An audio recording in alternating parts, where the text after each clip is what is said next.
ये 6 ऐसे स्ट्रक्चर हैं जिसे जाने बगैर आप शानदार इंग्लिश नहीं बोल सकते।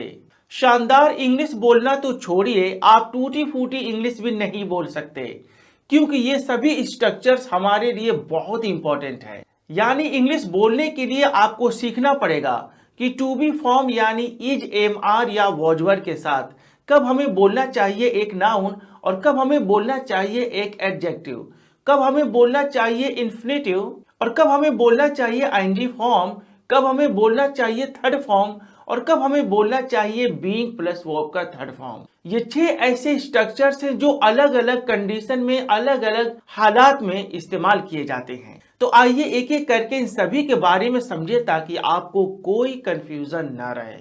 टू बी फॉर्म यानी इज, एम, आर या वॉज वर्ड के साथ एक नाउन का इस्तेमाल हम तब करते हैं जब हमें किसी इंसान का इंट्रोडक्शन करवाना हो, यानी किसी इंसान का परिचय कराना हो कि वह यह है या वह है। अगर मैं अपना परिचय कराऊं तो मैं कहूंगा आई एम अ डॉक्टर, यानी मैं एक डॉक्टर हूँ। यहाँ इस सेंटेंस में मैंने अपना इंट्रोड्यूस कराया या अपने बारे में बताया कि मैं कौन हूँ। I am Alam, I am a painter, I am a teacher, I am a leader, he is a leader, you are a doctor. इन सभी सेंटेंसेज में मैंने टू बी फॉर्म यानी इज, एम, आर के बाद बोला एक नाउन, इसलिए इन सभी सेंटेंसेज में किसी का परिचय कराया गया, यानी किसी का इंट्रोडक्शन दिया गया। टू बी फॉर्म के साथ हम एक एडजेक्टिव का इस्तेमाल तब करते हैं जब हमें किसी इंसान के बारे में बताना हो कि वह इस हाल में है या उस हाल में है, यानी जब किसी इंसान की तारीफ या बुराई करनी हो, यानी उसकी क्वालिटी बतानी हो कि वो किस तरह का है, तो वहां पर आप इज, एम, आर या वाज वर्ड के साथ एडजेक्टिव का इस्तेमाल करेंगे। प्रेजेंट वाले सेंटेंस में आप बोलेंगे is, am, are plus adjective और पास्ट वाले सेंटेंसेस में आप कहेंगे वाज वर्ड या एडजेक्टिव। जैसे मान लीजिए अगर आपको कहना हो मैं कंजूस हूं, आई एम माइजर, आप बेईमान हैं, यू आर डिसऑनेस्ट, मैं ईमानदार हूं, आई एम ऑनेस्ट, वह पागल है, ही इज मैड, वह लंगड़ी है, सी इज लेम, वह अंधा है, ही इज ब्लाइंड। इन सभी सेंटेंसेस में मैंने किसी के बारे में बताया कि वो इस हाल में है या उस हाल में है, यानी मैंने किसी की हालात बताई कि ये इंसान किस हाल में है। टू बी फॉर्म यानी इज, एम, आर या वॉज वर्ड के साथ हम इन्फिनेटिव का इस्तेमाल तब करते हैं जब हमें बताना हो कि मुझे कोई काम करना है, यानी मैं कोई काम करने वाला हूं, अभी मैं वो काम किया नहीं हूं, लेकिन जल्द ही मैं उस काम को करूंगा। जैसे मान लीजिए अगर आपको कहना हो मैं बाजार जाने वाला हूं, इसका मतलब मैं बाजार गया नहीं हूं, मुझे बाजार जाना है। मैं एक मोबाइल खरीदने वाला हूं, इसका मतलब अभी मैंने वो काम किया नहीं है, अभी मैंने मोबाइल खरीदा नहीं है, बस मैं ये काम जल्द करने वाला हूँ।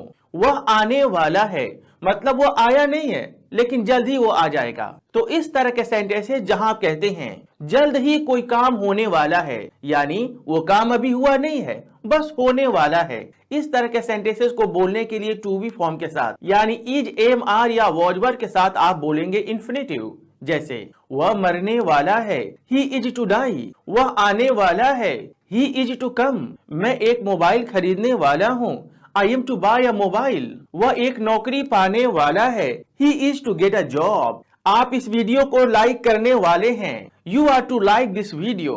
इन सभी सेंटेंसेज में मैंने बताया कोई इंसान किसी काम को जल्द करने वाला है, मतलब वो इस काम को अभी किया नहीं है। ठीक यही बातें अगर पास्ट में बोलनी हो कि वह मरने वाला था, वह आने वाला था, वह जाने वाला था, वह शादी करने वाला था, मैं एक मोबाइल खरीदने वाला था, तो आप इज, एम, आर के जगह पर वॉज वर्ड का इस्तेमाल कर लेंगे। जैसे वह मरने वाला था, ही वॉज टू डाई, वह आने वाली थी, सी वॉज टू कम, मैं एक मोबाइल खरीदने वाला था, I was to buy a mobile.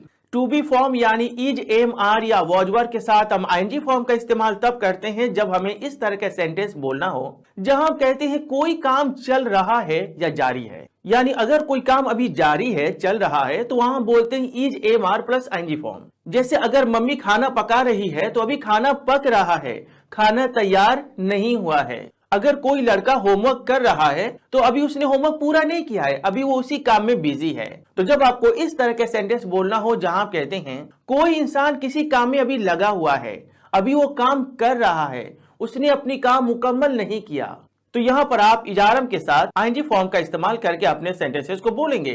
अगर आपका सेंटेंस प्रेजेंट का है तो जैसे वह खाना पका रही है, सी इज कुकिंग। मैं आपको पढ़ा रहा हूँ, आई एम टीचिंग यू। वे लोग आ रहे हैं, दे आर कमिंग। मैं आपसे बात कर रहा हूँ, I am talking to you. आप मेरे वीडियो को देख रहे हैं, you are watching my video. इन सभी सेंटेंसेज में मैंने बताया कोई इंसान किसी काम को अभी कर रहा है, उसने इस काम को अभी मुकम्मल या पूरा नहीं किया है। टू बी फॉर्म के साथ थर्ड फॉर्म का इस्तेमाल हम तब करते हैं जब हमें इस तरह के सेंटेंस बोलना हो जहां हम कहते हैं किसी के ऊपर कोई काम किया जाता है।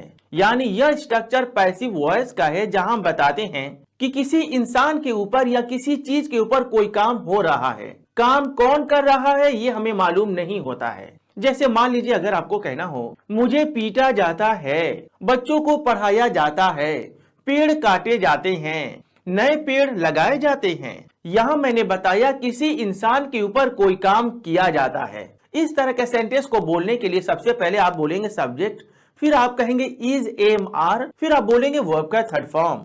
ठीक यही बात अगर पास्ट में बोलनी हो तो आप इज एम आर के जगह पर वॉज वर बोल देंगे। आइए सबसे पहले प्रेजेंट वाले सेंटेंस देखते हैं। मुझे पीटा जाता है, आई एम बीटेन। मुझे अंग्रेजी सिखाई जाती है, आई एम टॉट इंग्लिश। बच्चों को बुलाया जाता है, द चिल्ड्रन आर कॉल्ड। गरीब लोगों की मदद की जाती है, द पुअर आर हेल्प्ड।